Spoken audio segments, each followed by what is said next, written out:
이번 영상은 제가 가장 실망한 러닝화 탑 5입니다.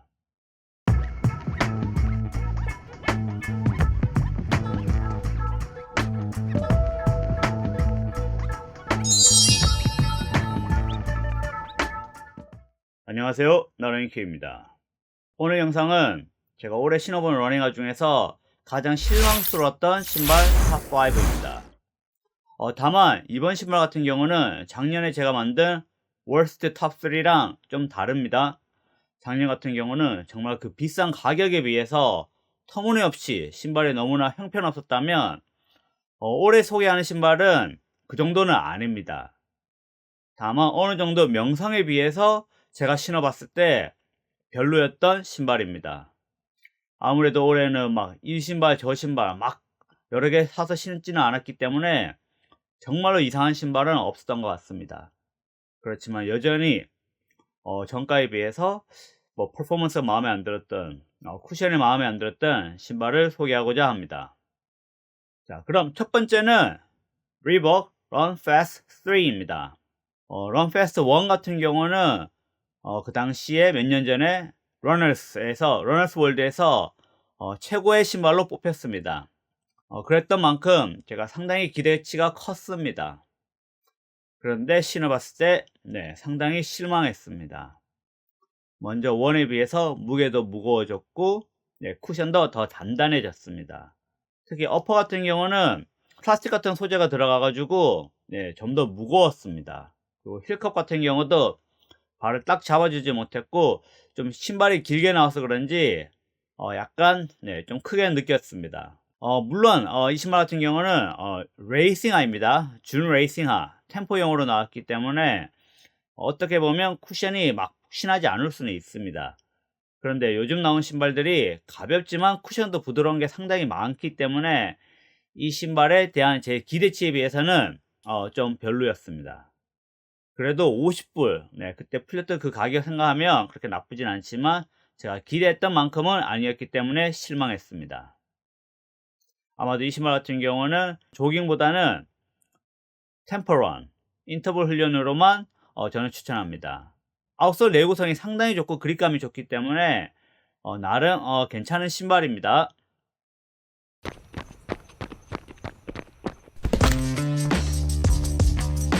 두 번째 제가 실망한 신발은 서커니 액선입니다. 이 신발은 올해 새로 나온 모델로 가성비 왕으로 뽑혔던 신발입니다.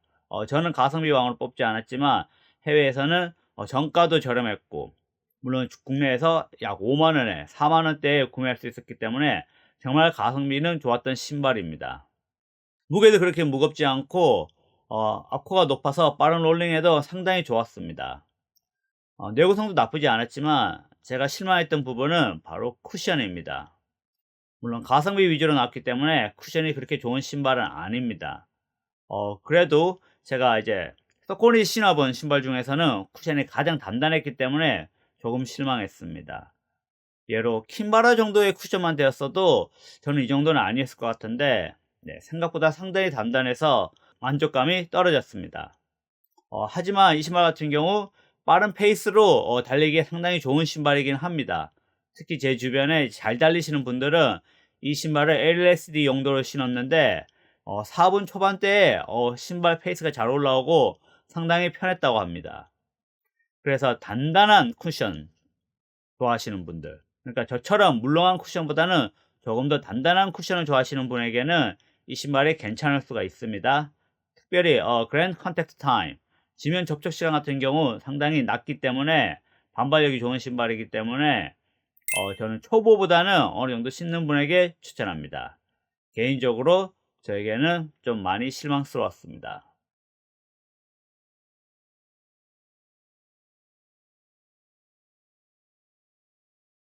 세 번째 신발은 제가 언급하면 욕먹을 수도 있는데 제가 느낀 점이기 때문에 말하고자 합니다.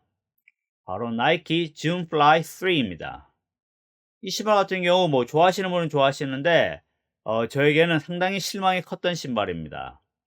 정가가 거의 20만 원이었는데 줌 터보, 페가수스 터보보다 저는 더 별로였습니다. 디자인은 정말 깔 게 없었는데 무엇보다 신발이 생각보다 많이 무거웠습니다. 그리고 카본 플레이트가 들어있지만 전반적인 미드솔이 리액트 폼입니다. 나이키에서 가장 좋은 쿠션은 줌X입니다.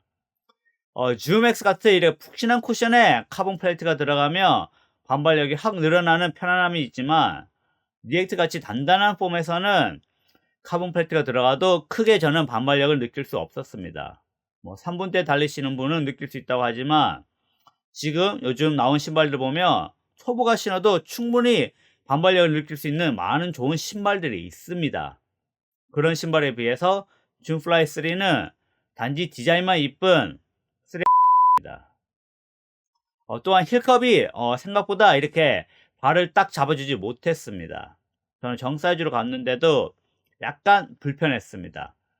힐슬립이 일어나지는 않았었지만 발을 딱 잡아준다는 느낌이 없었기 때문에 저는 만족도가 상당히 떨어졌습니다. 그래서 surprisingly 놀랍게도 제가 선택한 실망한 신발에 줌플라이 3가 있었습니다.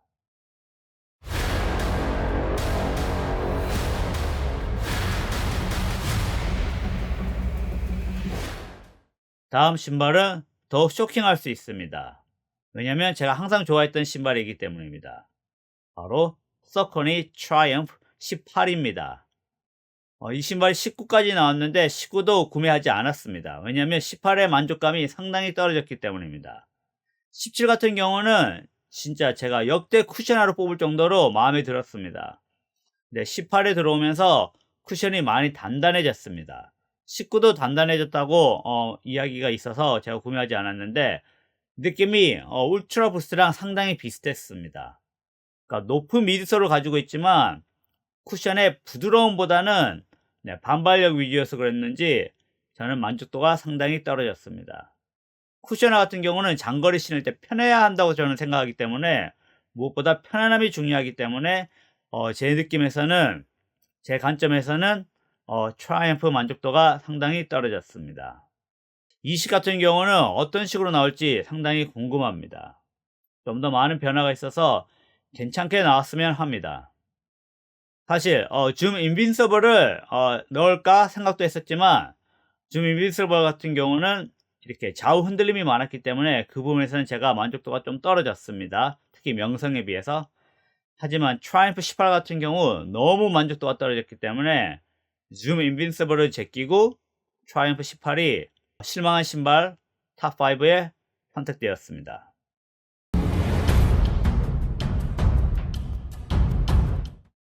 자, 마지막으로 제가 뽑은 가장 실망한 신발 탑5 어떤 신발일까요? 바로 아디다스 프라임 X입니다. 프라임 X 같은 경우는 이제 제가 구매하진 않았고 한 번 시착해 봤습니다. 조깅으로 10km 신어 봤었는데 한 번만 신어서는 신발을 평가하기는 힘듭니다. 그렇지만 그 첫 번째 신었던 그 착화감이 그 신발에 대한 만족도가 상당히 떨어졌기 때문에 저는 이 신발을 넣을 수밖에 없었습니다.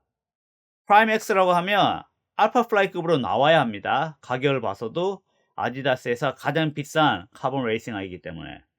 그렇지만 알파플라이랑 다르게 만족도가 상당히 떨어졌습니다.